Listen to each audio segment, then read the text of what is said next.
Hello friends, നമുക്കിന്നൊരു home tour കണ്ടാലോ? ഒത്തിരി വലിയ ആഡംബരങ്ങളൊന്നുമില്ലാത്ത സാധാരണക്കാരുടെ നോർമലായിട്ടുള്ളൊരു വീടാണ് ഇത്. മെയിൻ മുറ്റമാണ് നമ്മുടെ വീടിൻ്റെ, സിറ്റ് ഔട്ട്. പിന്നെ നമ്മുടെ വീട് എങ്ങനെയാണെന്ന് വെച്ചാൽ വീതി കുറഞ്ഞിട്ടുള്ള ഒരു വീടാണ്. നീളത്തിലാണ് നമ്മുടെ പെര വരുന്നത്.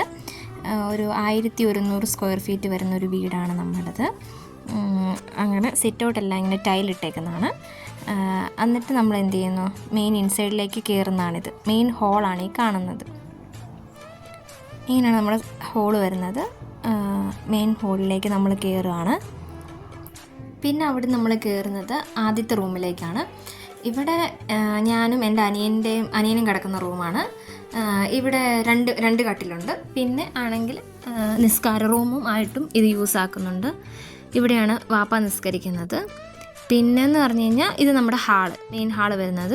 ഒരു സൈഡിൽ ദിവാങ്കോട്ട്, പിന്നെ ഇപ്പറേ സോഫകളുണ്ട്. അങ്ങനെ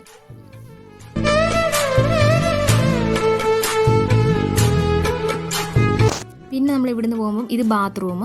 പിന്നെ ഇതൊരു റൂമാണ്. ഈ റൂമിലെന്ന് പറഞ്ഞാൽ ഇതാണ് വാപ്പായും ഉമ്മച്ചിയും കിടക്കുന്ന റൂം. അവിടെ നമ്മുടെ പൂച്ച സാറ് നല്ല സുഖമായിട്ട് ഇപ്പോൾ കിടന്നുറങ്ങുന്നുണ്ട്. അവനിപ്പോഴെങ്ങും ഇനി എണീക്കത്തില്ല, രാവിലെ തുടങ്ങി ഉറക്കമാണ്. പിന്നെ ഇനി നമ്മൾ അവിടെ നിന്ന് ഇറങ്ങിക്കഴിഞ്ഞ് കഴിഞ്ഞാൽ ഇത് നമ്മുടെ മെയിൻ ബാത്റൂം വരുന്നത്. അറ്റാച്ച്ഡ് എല്ലാ റൂമുമായിട്ട് ഇവിടെ നിന്നാണ് എൻ്റെ ഡോർ ഓപ്പൺ ആവുന്നത്. പിന്നെ ഇത് വേറൊരു റൂമാണ്. പിന്നെന്ന് പറഞ്ഞു കഴിഞ്ഞാൽ ഇത് നമ്മുടെ ഡൈനിങ് റൂം വരുന്നു. Main dining hall. ഇവിടെ നമുക്ക് ഫുഡ് കഴിക്കാനൊക്കെ, പിന്നെ കുറച്ച് പാത്രങ്ങളൊക്കെ വെച്ചിട്ടുണ്ട് അവിടെ. പിന്നെ ഇതെന്ന് പറയുന്നത് നമ്മുടെ അടുക്കള നീളത്തിലാണ് വരുന്നത്. കണ്ടോ ഇങ്ങനെ, ഇതാണ് നമ്മുടെ അടുക്കള വരുന്നത്. പിന്നെ അതിൻ്റെ ഔട്ട്സൈഡ് എന്ന് പറയുന്നത് നമ്മുടെ തറ നല്ല പൊക്കത്തിൽ വെച്ചിട്ടുണ്ട്. നല്ല കെട്ടുണ്ടായിരുന്നു ബാക്കിൽ.